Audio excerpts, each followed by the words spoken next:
sekali itu kepada beliau untuk kita persilakan. Sallu ala Nabi, sallallahu ala Muhammad. Allahumma shalli wa sallim. Bismillahirrahmanirrahim. Assalamualaikum warahmatullahi wabarakatuh. Alhamdulillahilladzi an'ama ni'matan iman wal Islam wa asyhadu an la ilaha illallah wahdahu la syarika lah wa asyhadu anna Muhammadan abduhu wa rasuluhu la nabiyya ba'dah. Allahumma shalli wa sallim wa barik ala sayyidina Muhammadin wa ala alihi wa sahbihi ajma'in, amma ba'du. Allahumma rabbi shrah li sadri wa yassir li amri wahlul 'uqdatam min lisani yafqahu qawli. Allahumma arinal haqqa haqqan warzuqna ittiba'ah wa arinal batila batila warzuqna ijtinabah. Alhamdulillah, puji beserta syukur marilah sama-sama kita panjatkan kehadirat Allah Subhanahu wa taala yang telah memberikan kepada kita nikmat sehat, hidayah dan taufiknya sehingga kita bisa kembali melanjutkan kajian tafsir Al-Quran yang insyaallah pada kesempatan kali ini kita akan membahas satu ayat dari surah An-Nisa, yaitu ayat ke-14. Satu ayat ini karena memang penafsiran dari Syekh Mutawatir Salawi ini agak panjang, jadi kita cukupkan dengan satu ayat. Dan begitu juga salawat beserta salam tidak lupa marilah kita lipat curahkan kepada Nabi kita Muhammad Sallallahu Alaihi Wasallam. Para bapak yang saya hormati dan mudah-mudahan dimuliakan oleh Allah Subhanahu Wa Taala. Ayat ke-14 ini masih memiliki hubungan erat dengan ayat yang ke-13. Karena apa Pak? Karena ayat ke-14 ini merupakan kebalikan daripada ayat yang ke-13, yaitu di mana di dalam ayat yang ke-13 yang kemarin kita bahas, Allah Subhanahu wa taala berfirman, "A'udzubillahi minasyaitonir rajim, tilka hududullah." Itulah yang batasan-batasan Allah. Wa man yuti'illaha wa rasulahu, maka barang siapa yang taat kepada Allah dan Rasulnya, yudkhilul jannati tajri min tahtihal anhar, maka Allah akan memasukkan mereka ke dalam surganya yang dimana mengalir di bawahnya sungai-sungai, khalidina fiha, dan mereka kekal di dalamnya, dzalikal fawzul azim. Yang demikian itu adalah kemenangan yang besar. Maka di ayat yang selanjutnya, di ayat ke-14 yang akan kita bahas ini, Allah Subhanahu wa taala melanjutkan, "Wa man ya'sillaha wa rasulahu," maka barang siapa yang bermaksiat atau kebalikan dari taat, yaitu bermaksiat kepada Allah dan Rasulnya, wa ta'adda hududahunna wa khalidan fiha, dan juga mereka melanggar batas-batas yang sudah Allah tentukan, yudkhilun naran khalidan fiha, maka Allah akan memasukkan mereka ke dalam neraka, walahu, dan bagi mereka azabun muhin, yaitu azab yang menghinakan. Nah, jadi Pak, di ayat ini ada hal-hal yang perlu kita renungkan sebagaimana yang disampaikan Sasarawi, bahwa di sini kan di ayat yang ke-13 dan ayat ke-14 Allah menyebutkan surga dan neraka. Cuman ada yang unik yang perlu kita teliti, bahwa ketika Allah Subhanahu wa taala menyebut surga di ayat ke-13 itu dikatakan jannatin, surga-surga, bentuknya jamak, banyak, jannatin, surga-surga. Tapi ketika di ayat 14 Allah Subhanahu wa taala menyebutkan kata neraka dengan naron, neraka, artinya mufrad tunggal. Kalau sebelumnya disebut surga-surga, ya kan? Tapi kenapa ketika menyebut neraka nggak dibilang neraka-neraka, tapi naron, neraka, bentuknya tunggal. Nah, Adapun tentang kenapa Pak bisa begitu atau bahasa atau rahasia apa kenapa Allah Subhanahu wa taala mengatakan demikian terhadap surga dan neraka. Nah, adapun hikmah ilahiyah, Allah menggunakan kata jannah yaitu surga-surga itu menunjukkan keberagaman dan keluasan nikmat yang disiapkan oleh Allah bagi orang yang beriman di surga nanti. Karena apa Pak? Karena di surga nanti orang beriman ini itu memiliki ruang kebahagiaan yang lebih besar, yaitu di mana mereka bisa saling berinteraksi nanti di surga. Kayak misalnya nih, kayak kita kan di dunia ini sekarang lagi berinteraksi nih, ngaji bareng, ya kan? Nah kalau misalnya nanti mudah-mudahan kita masuk surga, ya kan? Nanti kita bisa ketemu lagi Pak, bisa berinteraksi lagi seperti sekarang, bisa saling tegur sapa, bisa saling mengingat. Alhamdulillah ya kita dulu ngaji, kita bisa kumpul lagi di surga, bisa sampai seperti itu. Dan bahkan kita juga bisa bertemu dengan orang tua kita yang udah meninggal udah lama, tapi karena orang tua kita juga meninggal dalam keadaan iman, dalam keadaan takwa, misalnya sebagaimana kita, nanti di surga bisa ketemu lagi. Dan ini menggambarkan bahwa surga, dengan bahasa surga-surga, menggambarkan bahwa nikmat surga ini beragam dan luas. Dan saking luasnya kita bisa berinteraksi sama orang-orang lain yang ketika hidup di dunia bisa sama-sama di surga, bisa ketemu lagi. Tetapi kenapa kok ketika berbicara neraka menggunakan bahasa tunggal mufrad? Nah ini Pak menunjukkan bahwa di dalam neraka itu menyiratkan keadaan bahwa kita nanti terisolasi sendirian dalam penderitaan tanpa ada interaksi ataupun hiburan dari orang yang pernah kita kenal, dari orang yang pernah kita cinta. Kalau misalnya di dunia nih kita berbuat maksiat bareng-bareng sama teman, nanti di surga nggak bakal bisa bareng-bareng lagi. Udah kita terisolasi sendiri, disiksa sendiri, nggak bisa sesama teman saling berkunjung, nggak bisa sesama teman saling memuatkan, nggak bisa sesama teman saling menyabarkan diri, nggak bisa. Udah rasain aja kesendirian, rasain aja nanti terisolasi. Walaupun mendapatkan nikmat, ketemu orang yang kita kenal pun nggak dikasih sama Allah. Saking apa? Saking bahwa surga itu benar-benar sangat menakutkan. Sehingga bahasa yang digunakan itu bentuknya mufrad tunggal. Begitu Pak. Mengenai apa? Mengenai perbedaan antara Allah menggunakan ketika berbicara surga dengan bahasa jamak, surga-surga, dan juga ketika berbicara neraka dengan bahasa tunggal, satu itu neraka. Dan selanjutnya walahu adzabun muhin, dan dia akan mendapatkan azab yang menghinakan. Maksudnya apa Pak? Azab yang menghinakan. Nah jadi Pak, kalau kita ngomong azab itu kan bentuk siksaan. Nah kalau misalnya di dunia nih, ya kan, kalau di dunia, kalau orang menyakiti kita, ya kan, terkadang Pak, orang yang kita sakitin itu masih bisa tersenyum, masih bisa nahan dari rasa sakitnya. Tujuannya apa Pak? Tujuannya sekedar menunjukkan siksaan itu belum seberapa, gua tegar. Siksaan itu nggak bisa bikin gua lemah. Makanya kalau kita nonton film action Bollywood atau Hollywood, itu kan pernah kita lihat tuh, ada penjahat atau jagoan ketika ditembak mati dia tetap tersenyum. Dia nggak menunjukkan rasa takut, dia nggak menunjukkan rasa sedih. Kenapa Pak? Karena mereka menolak hina di hadapan musuhnya. Sehingga walaupun ketika itu dia udah ada di depan kematian, dia masih bisa ketawa. Itu di dunia Pak. Kalau di akhirat nggak ada istilah begitu. Nggak ada istilah masih bisa tersenyum, masih bisa seolah-olah kuat menanggung sisa Allah. Nggak ada. Kalau di dunia kita masih bisa sok kuat, tapi kalau di akhirat udah nggak ada istilah begitu.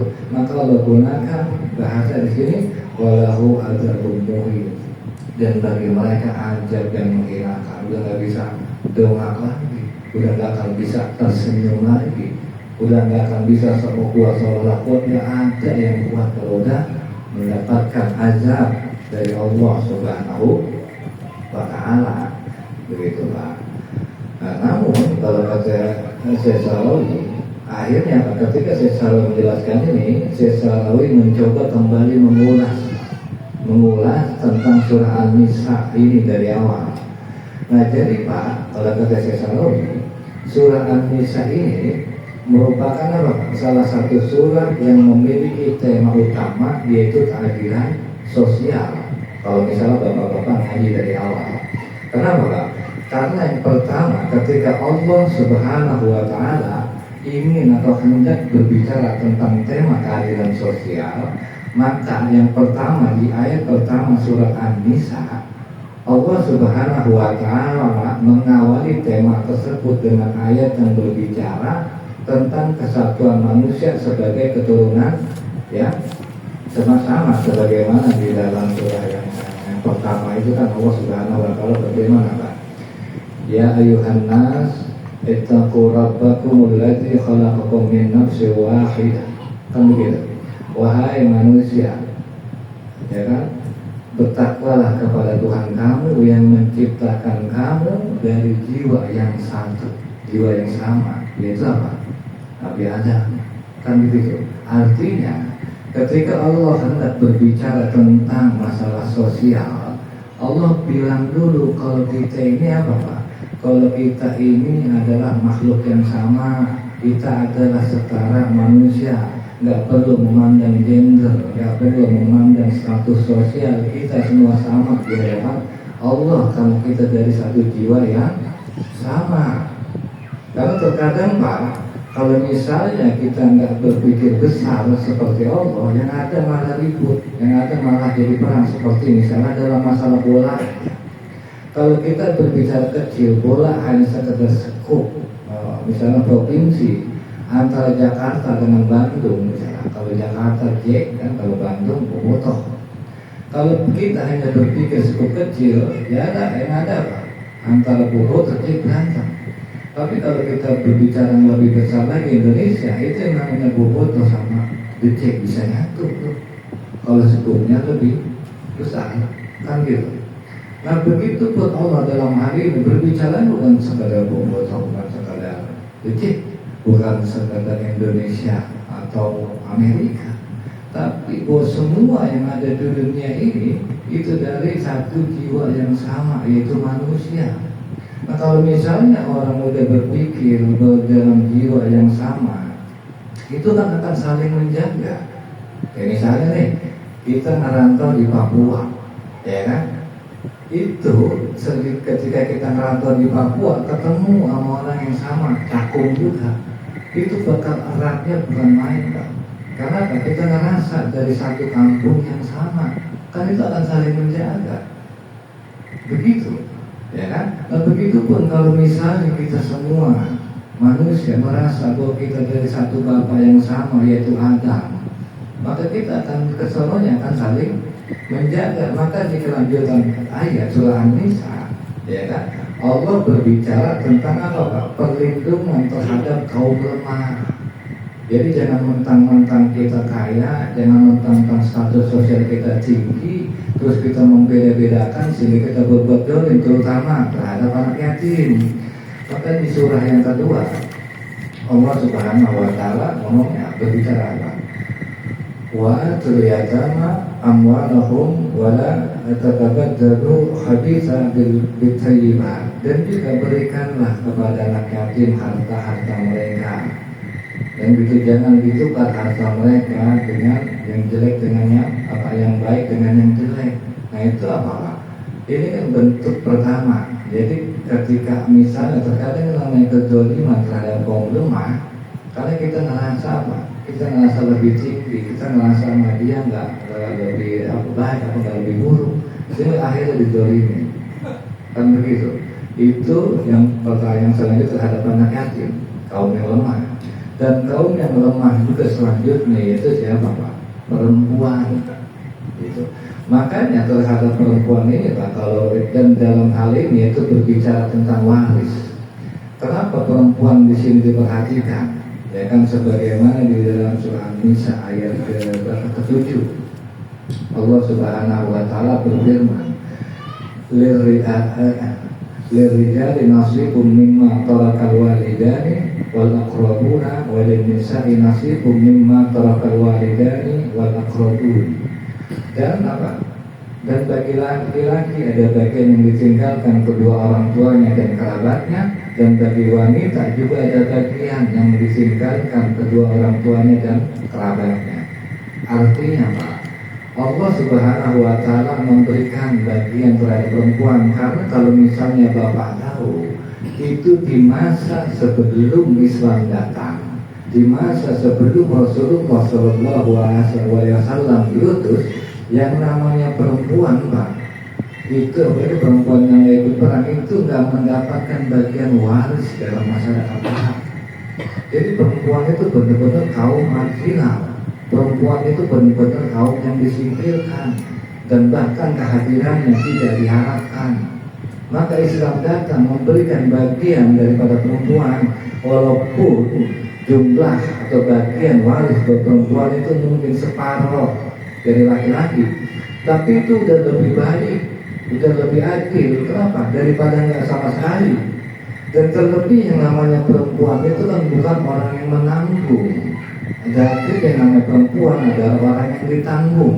Maka bagian separuh dari laki-laki itu udah ideal, itu udah adil, kan gitu. Bahkan ketika menikah, perempuan kan nggak ada kewajiban memberikan apa namanya mahar, ya kan? Tetapi justru mahar itu dikeluarkan laki-laki.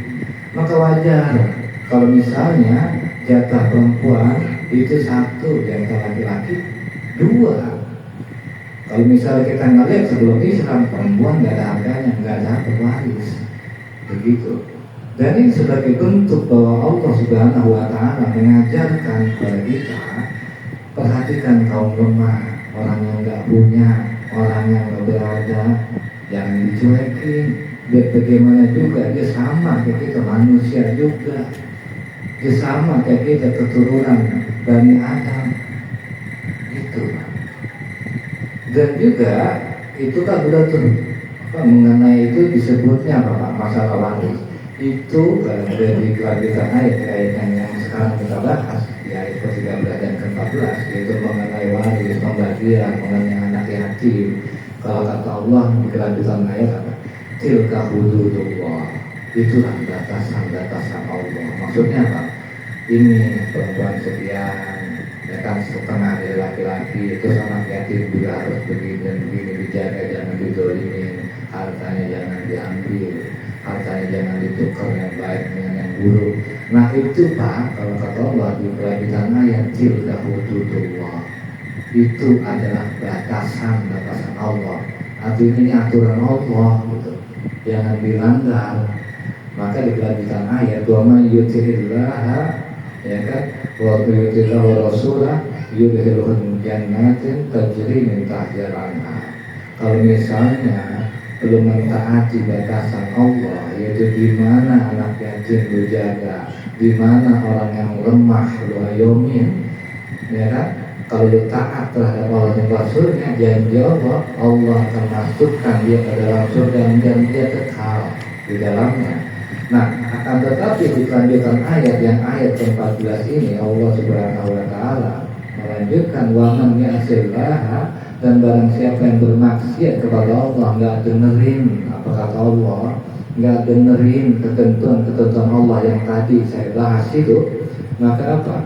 Yaitu bahwa ada hududahu, atau dia melanggar batas-batas tadi, maka siap-siap yudkhilhun nar khalidan fiha, maka mereka akan dimasukkan Allah ke dalam neraka dan kekal di dalamnya.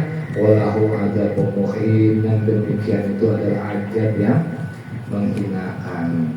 Nah jadi akhirnya apa? Ketika Sesarawi telah menerangkan ayat yang tadi dari awal sampai akhir, Sesarawi bilang apa? Faman kana yuridu jannatillah falyuti'illaha wa rasulahu bima haddi min hududi. Maka barang siapa yang menginginkan surga Allah, hendaklah ia mentaati Allah dan Rasulnya dalam batasan-batasan itu. Wa man istadzna an hadhihi jannatin falyahsillah liyakuna khalidan fiha. Dan barang siapa yang merasa tidak membutuhkan surga, kalau kata Syarawi, maka biarlah dia mendurhakai Allah sehingga dia kekal di neraka. Artinya apa? Terserah. Semuanya pilihan, tinggal tergantung bapak-bapak. Kalau bapak-bapak pengen masuk ke dalam surga, perhatikan batasan-batasan tadi, jangan dilanggar. Tapi kalau misalnya bapak merasa nggak butuh surga, ya kan, merasa nggak butuh kebahagiaan di akhirat nanti, maka silakan bapak-bapak berbuat maksiat dan langgar batas-batas yang Allah udah kasih, begitu Pak. Nah terus ketika Syekh Sarawi telah memberikan pilihan kepada kita, maka Syekh Sarawi mengajak kita semua merenung Pak, merenung tentang kehidupan ini. Apa kalau kata Syekh Sarawi? Izan al-hayatul insaniyah hibbat wa min karami. Maka yang perlu kita ketahui Pak, kalau kata Syekh Sarawi, sesungguhnya kehidupan manusia adalah anugerah dari Allah untuk hamba-hambanya dan dari kemurahan Allah Subhanahu wa taala. An aujadalaha qabla an yujidaha. Dan dia Allah Subhanahu wa taala itu sudah menyediakan untuk kehidupan tersebut sebelum dia menciptakan manusia. Dan juga segala sesuatu yang mendukung kehidupan mulia manusia. Dengan kata lain, manusia datang kepada kebaikan, bukan kebaikan yang datang kepada manusia. Maksudnya gimana Pak? Ini yang perlu kita perhatiin Pak. Allah Subhanahu wa taala yang di kehidupan dunia itu sayang benar sama kita. Apa buktinya sayang Allah sama kita? Allah sudah menyiapkan tempat bagi kita, tempat yang layak buat manusia hidup, yaitu bumi. Bumi ini kan udah ada sebelum kita ada. Allah ciptakan bumi Pak, di situ ada air, ya kan? Terus juga di situ ada laut, di situ ada tanaman tumbuhan, ya kan? Dan juga yang lebih baik dari itu semua, di bumi dikasih yang namanya udara. Dan udara ini nggak ada di semua tempat, dan itu cuma ada di bumi yang kita ketahui. Sehingga kalau kita berpikir untuk, makanya kan ada orang berpikir untuk pindah ke Mars, ya kan? Yang dia cari pertama apa dulu Pak? Air dulu, ada nggak air di Mars? Kan gitu. Kenapa Pak? Karena air sumber kehidupan, dan itu sudah disiapkan oleh Allah di bumi sebelum manusia ada. Begitu juga bumi kita dilapisin atmosfer. Yang mana apa fungsinya atmosfer Pak? Ketika ada seperti apa benda-benda langit yang menimpa ke bumi, itu nggak terhalang. Sehingga apa? Orang yang ada di dalam bumi itu selamat aman. Kalau misalnya di bumi ini nggak ada atmosfer, jatuhnya udah kayak bulan, bopeng-bopeng permukaan. Saking apa Pak? Saking segala benda langit menghantam, udah nggak pakai permisi lagi. Tapi benar-benar bumi ini disiapkan sedemikian rupa, dan ini menunjukkan bukti daripada kasih sayangnya Allah. Dan kalau kata Sarawi, fawafadal insanu alal khair, dan dengan kata lain manusia datang kepada kebaikan, walam dia bidul khairu alal insani, bukan kebaikan yang datang kepada manusia. Artinya kebaikan ini udah ada dan kita lahir. Maka apa? Kalau kata Sarawi, maka yang ada adalah manusia yang datang kepada kebaikan. Artinya gimana pelajaran kita bisa ambil? Kalau kita mau jadi orang yang baik, maka jangan diam berpangku tangan, datang kepada kebaikan. Seperti apa? Ngaji. Allah kan sudah siapkan di muka bumi ini, terutama di Indonesia, majelis-majelis ilmu. Terus kita mau jadi orang benar enggak? Sementara kita diem aja di rumah, ngaji kagak, kenal Allah kagak. Terus mau ngarep baik jadi baik gimana? Kan begitu. Tapi yang jelas kan Allah sudah menyediakan kebaikan tadi. Ya kalau misalnya begitu adanya, datangin. Karena apa? Karena yang dari sebelah apa?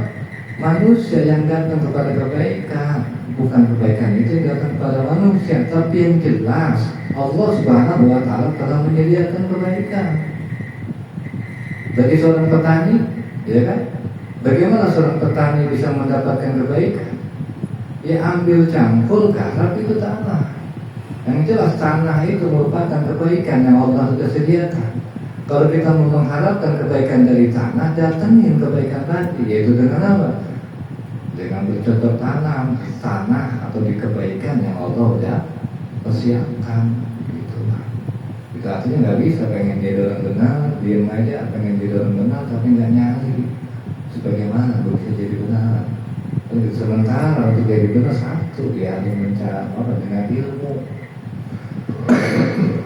Terlebih ilmu yaitu terutama tentang Al-Quran, yang mana Al-Quran jelas. Di awal Al-Quran kan dikatakan hudan lil muttaqin, petunjuk bagi orang yang bertakwa. Nah, terus juga masalah kebaikan di bumi itu kan mendahului keberadaan manusia. Jadi kebaikan di bumi ini menjaga keberlangsungan hidup manusia melalui keberadaan manusia. Nah, ini adalah bentuk kasih sayang dari Allah Subhanahu wa Ta'ala kepada manusia, kita ini makhluknya.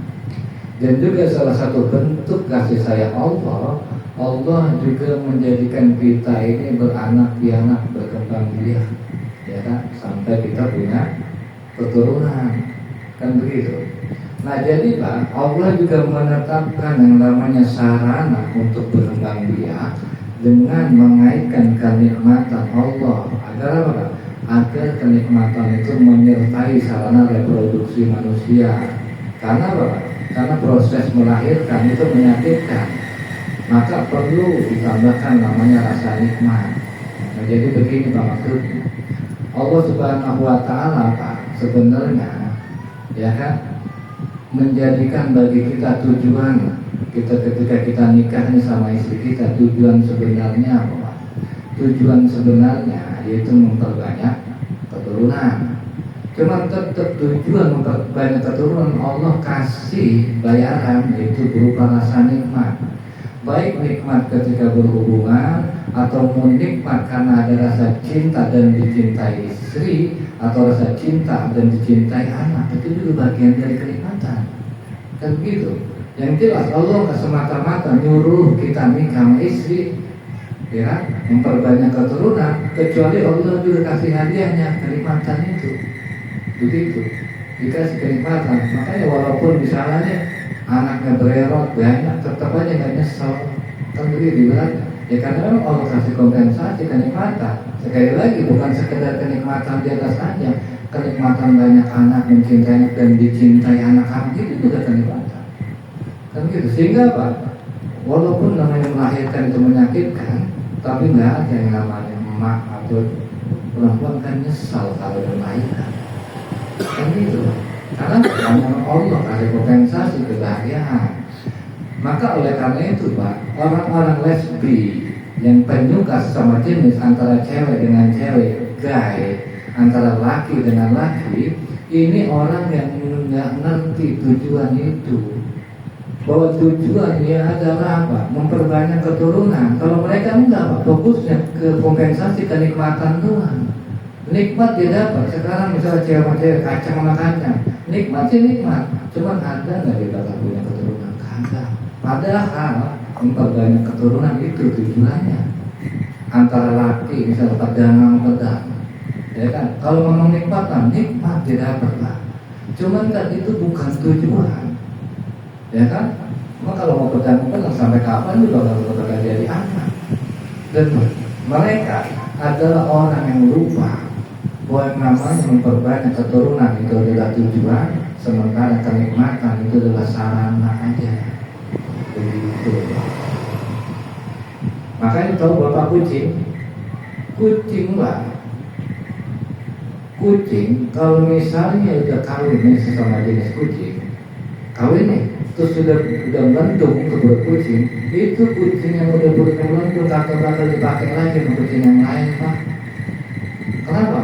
Kucing nggak akan jantan nggak akan mendekati kucing betina, di mana perut kucing betina ketika itu udah ada isinya. Karena apa? Target utamanya memperbanyak keturunan. Sehingga kalau kucing betina udah melendung kagak bakal dikasih kucing jantan, karena target sudah tercapai. Nah terus yang jadi pertanyaan, kalau memang itu tujuan utamanya sekedar memperbanyak keturunan, apa perlunya juga nikah? Kan begitu kalau misalnya kita mau berpikir ada sedikit kotor. Nah, kenapa Islam atau Allah Subhanahu wa Ta'ala menjadikan nikah sebagai syarat utama? Agar Pak jelas keturunannya, dulu anak siapa, kan begitu. Ya, sekarang kalau sudah memperbanyak keturunan, ya bisa aja nggak perlu nikah juga. Cuman kan Islam pengen jelas siapa, keturunan siapa, lu anak siapa, keturunan siapa, biar jangan sampai ada kerancuan, biar jelas nasab silsilahnya. Karena kan kalau misalnya terjadi ternyata misalnya kita salah menikah, ternyata itu adalah anak kandung kita misalnya, atau misalnya adik kita atau kakak kita. Nah itu kan yang terjadi kalau dalam ilmu medis, akhirnya apa? Buah daripada misalnya saudara-saudara itu kan berakibat cacat. Itu kemungkinan tubuh cacat. Inces. Makanya wajar kalau ada kucing, kalau kata tadi jadi. Makanya kenapa kucing ada yang butuh terpendek? Salah satunya itu karena diinces. Nikah sama masih saudara. Maka yang cacat seperti buntutnya ada. Kan seperti itu. Dan itu yang terjadi, dan Islam menghindari hal itu. Gitu, Pak. Dan juga ya kan ketika kita melanjut, ketika Sesarawi, ketika kita udah beranak pianak, maka yang juga direnungkan oleh Sesarawi, ya kan bahwa Allah juga tentukan namanya usia kita beda-beda. Ya lantas misalnya kita nih udah jadi kakek, ya kan, kita harus mesti mati duluan ketimbang cucu kita, ada juga. Bisa jadi umur kita tua, tapi ternyata meninggal cucu kita duluan. Umur kita oke begitu, bisa jadi meninggal duluan ternyata anak kita. Itu terkait masalah umur, kan begitu. Artinya apa Pak? Kenapa Allah Subhanahu wa Ta'ala menentukan bahwa ada orang kayak kita misalnya punya udah tua tapi ternyata meninggal cucu? Itu karena Allah Pak ingin menyembunyikan takdir kematian dari manusia. Tujuannya apa Pak? Sehingga manusia itu nggak tahu berapa lama lagi gua di dunia. Ketika manusia udah nggak tahu berapa lagi gua hidup di dunia, maka apa Pak? Manusia akan senantiasa siap-siap menghadapi yang namanya kematian, karena kematian bisa aja kapan aja mengakhiri gua, mendatangi gua. Maka persiapkan dari sekarang, kita nggak tahu kan itu tentang kenapa Allah merahasiakan kematian. Yang kedua tentang kenapa Allah merahasiakan kematian Pak, agar kita hidup nggak sedih banget. Coba kalau misalnya Bapak dikasih tahu waktu kematian, misalnya Bapak matinya besok, kira-kira bisa bahagia nggak Bapak itu? Nggak bakal. Agak nafsu makan. Benar. Kenapa Pak? Kamu udah ada bayang-bayang kita ini divonis mati, kan gitu. Kullu nafsin dha'iqatul maut. Setiap yang berjiwa pasti akan merasakan mati. Itu kan vonis. Kemudian kita nggak tahu kapan kondisi itu dijatuhkan. Itu. Dan salah satu hikmah kenapa itu dirahasiakan, alhamdulillah kita masih bisa ketawa. Gitu. Kalau Allah nggak pengen kita sedih susah mikirin itu, nggak dirahasiakan oleh Allah kematian itu. Tapi itu tetap, walaupun kematian itu dirahasiakan, jangan berkebolehan, karena kematian bisa datang kapan aja, di mana aja. Maka bersiap-siap juga menyambut daripada kematian. Dan juga ajaran iman itu sebagai penguat dari Islam. Jadi apa yang perlu kita ketahui, bahwa ajaran iman membuat umat yang beriman seperti bangunan kokoh. Akhirnya kan kita jadi tahu Pak setelah mengkaji ini tentang apa Pak? Tentang bagaimana kuatnya hubungan kita sesama manusia. Bahwa kita harus saling menjaga, bahwa kita harus saling menutupi. Kalau misalnya kita lihat saudara kita susah, ya jangan juga beratakan kasih bantu, kan begitu. Yang perlu sama-sama kita perhatikan dan jadi jangan nunggu kelihatan Pak, tapi dicari tahu katanya dia lagi susah, coba dia datangnya kayak mungkin kalau misalnya kita dalam rezeki bantu itu. Karena apa? Karena inilah sebagai pelajar ajaran iman, itu sebagai penguat dari sama. Dan juga Pak, gerakan yang bermanfaat bagi diri dan tanggung jawabnya. Jadi ini maksudnya Allah mengajarkan manusia agar dia nggak bergerak atau berusaha semata-mata buat dirinya. Manusia didorong bergerak ke kehidupan untuk cuma buat menguntungkan diri doang. Tapi juga manusia ketika dia bergerak, berbuat, itu apa Pak? Untuk kepentingan orang lain. Karena kan di ayat sebelumnya kita sudah sama-sama bagaimana kita diwajibkan untuk menjaga harta anak yatim, merawat anak yatim. Kan begitu. Karena kan permasalahan terjadi di negara kita Pak, ya kan? Karena semua orang itu bergerak untuk dirinya sendiri. Pejabat-pejabat ketika dia korupsi, apa dia mikirin orang? Apa dia mikirin rakyatnya? Paling yang dibikin perutnya, anaknya. Dia korupsi sebanyak-banyaknya sampai akhirnya kita yang jadi korban. Dan itu penyebabnya apa? Keegoisan dan nggak kesadaran daripada dia terhadap apa? Firman Allah yang kayak kita sekarang kita bahas. Begitu. Dan juga ini menunjukkan naluri kasih sayang sebagai bukti kekuasaan Allah. Jadi, Pak, kalau kata saya yang namanya menambah kasih sayang dalam diri setiap orang, khususnya dalam diri orang tua, itu kan naluri memotivasi mereka untuk bekerja keras agar kehidupan anak-anak mereka terjamin. Dan rasa cinta sayang ini merupakan tanda kekuasaan Allah tertanam kuat dalam jiwa manusia. Ya kita kan misalnya pada akhir ini sama kaum lemah dan injek, ketika ada orang lemah kita rangkul misalnya. Nah ini kan merupakan gambaran bahwa Allah Subhanahu wa Ta'ala yang punya apa? Yang punya rencana. Bapak nggak mungkin bisa baik sama orang lemah kecuali Allah anugerahin di hati Bapak rasa cinta, kasihan mengenai anak misalnya kan, sehingga Bapak mau tolong nih orang kan begitu. Karena kalau misalnya itu kan tidak semua orang sama seperti Bapak. Artinya apa?